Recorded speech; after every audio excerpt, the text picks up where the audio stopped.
வணக்கம் friends, welcome to Mithras kitchen. இன்றைக்கி நம்மளுடைய மித்ராஸ் கிச்சனில் பார்க்க போகிற ரெசிபி பாம்பே சட்னி. இது வந்து இட்லி தோசை கூடலாம் ஒரு சூப்பரான சைட் டிஷ். வாங்க எப்படி பண்ணுறதுன்னு பார்க்கலாம். இன்றைக்கி நம்மளுடைய வீடியோவில் பார்க்க போகிற விஷயம் வந்து வெள்ளைப்பூண்டு. இந்த வெள்ளைப்பூண்டு வந்து ஞாபக சக்தி அதிகமாக்கும். அதே மாதிரி இதில் வந்து குட் கொலஸ்ட்ரால் இருக்குது. இந்த வெள்ளைப்பூண்டில் நிறைய நன்மைகள் இருக்குது. அதனுடைய ஒரு சில தொகுப்பு தான் இது. நம்ம சேனலை சப்ஸ்கிரைப் பண்ணலன்னா மறக்காமல் சப்ஸ்கிரைப் பண்ணுங்கள். பக்கத்தில் இருக்க பெல் ஐக்கானை ப்ரெஸ் பண்ணுங்கள். இப்போ செய்ய ஆரம்பிக்கலாம். ஒரு கடாயில் 1-2 டேபிள் ஸ்பூன் அளவு எண்ணெய் விட்டுக்கலாம். எண்ணெய் காஞ்சதும் இதில் வந்து 1/4 டீஸ்பூன் அளவு கடுகு, 1/4 டீஸ்பூன் உளுத்தம்பருப்பு, கொஞ்சமாக பெருங்காயம் சேர்த்தோம் அப்படின்னா வாசனையாக இருக்கும். கடுகு பொரிஞ்சதும் கொஞ்சமாக கருவேப்பிலையை இந்த எண்ணெயிலே சேர்த்தோம் அப்படின்னா நம்மளுடைய பாம்பே சட்னி வந்து வாசனையாகவும் இருக்கும், டேஸ்ட்டாகவும் இருக்கும். அடுத்து காரத்திற்கேற்ப பச்சை மிளகாய். நான் இங்கே வந்து 4 பச்சை மிளகாய் சேர்க்க போகிறேன். நம்ம இங்கே வந்து மிளகாத்தூள்லாம் சேர்க்க போகிறதில்ல. அதனால எந்த அளவுக்கு நமக்கு காரம் வேணுமோ அந்த அளவுக்கு நம்ம பச்சை மிளகாய் சேர்த்துக்கலாம். இதெல்லாம் ஒரு 30 செகண்ட் போல் வதக்கிட்டு நம்ம வந்து ஒரு 10 பல் பூண்டு எடுத்துக்கலாம். இந்த பூண்டை வந்து கட் பண்ணி போடுறத விட இது மாதிரி இடித்து போட்டோம் அப்படின்னா இது வந்து வாசனையாக இருக்கும். இப்போது பூண்டுடைய பச்சை வாசனை போகிற வரைக்கும் இதை வந்து நம்ம நல்லா வதக்கிக்கலாம். இப்போ இந்த பூண்டு வதங்கினதும் இதில் வந்து 2 மீடியம் சைஸ் அளவு வெங்காயத்தை நல்லா பொடிசாக கட் பண்ணி இதில் சேர்த்துக்கலாம். இப்போ இந்த வெங்காயத்தை ஒரு 5 நிமிஷம் போல் நம்ம நல்லா வதக்கிக்கலாம்.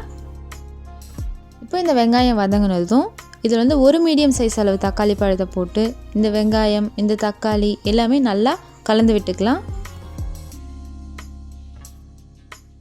இப்போ இதில் தேவையான அளவு உப்பு, 1/4 டீஸ்பூன் அளவு மஞ்சள்தூள் போட்டு இது எல்லாத்தையுமே நல்லா கலந்து விட்டுக்கலாம்.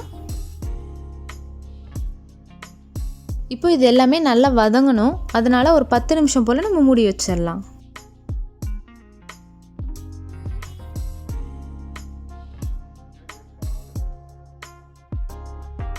இதை வந்து அடிக்கடி கலந்து விட்டு மூடி வச்சிடலாம். இல்லை அப்படின்னா அடி பிடிச்சிடும். இப்போ இது எல்லாமே ஒரு 10 நிமிஷம் போல் வதங்கிடுச்சு. நம்மளுடைய தக்காளி பழமும் நல்லா சாஃப்ட் ஆகிடுச்சு. அடுத்து இதில் 1 டேபிள் ஸ்பூன் அளவு கடலை மாவு சேர்க்க போகிறோம். கடலை மாவு வந்து இப்படியே சேர்க்காமல் கொஞ்சமாக தண்ணி விட்டு இதில் வந்து எந்த கட்டியும் இல்லாமல் நல்லா கலந்து விட்டு இதில் வந்து சேர்த்துக்கலாம். நம்மளுடைய பாம்பே சட்னிக்கு வந்து இந்த கடலை மாவு மிக்ஸ் வந்து நல்ல திக்னஸ் கொடுக்கும். அதனால் கொஞ்சம் தேவையான அளவு தண்ணி சேர்த்து இதை வந்து நல்லா கலந்து விட்டுக்கலாம். இப்போ இது எல்லாத்தையுமே நல்லா கலந்து விட்டுட்டு இதில் உப்பு பார்த்து உப்பு பத்தலை அப்படின்னா கொஞ்சமாக உப்பு சேர்த்துக்கலாம். இது வந்து ஒரு 15 நிமிஷம் போல் நம்ம கொதிக்க விட போகிறோம்.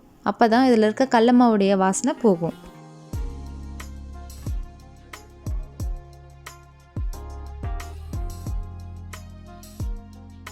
இப்போ இது வந்து நல்லா ஒரு 15 நிமிஷம் போல் கொதிச்சிடுச்சு. இப்போ இது கடைசியாக கொஞ்சமாக கொத்தமல்லி இலை தூவிடலாம்.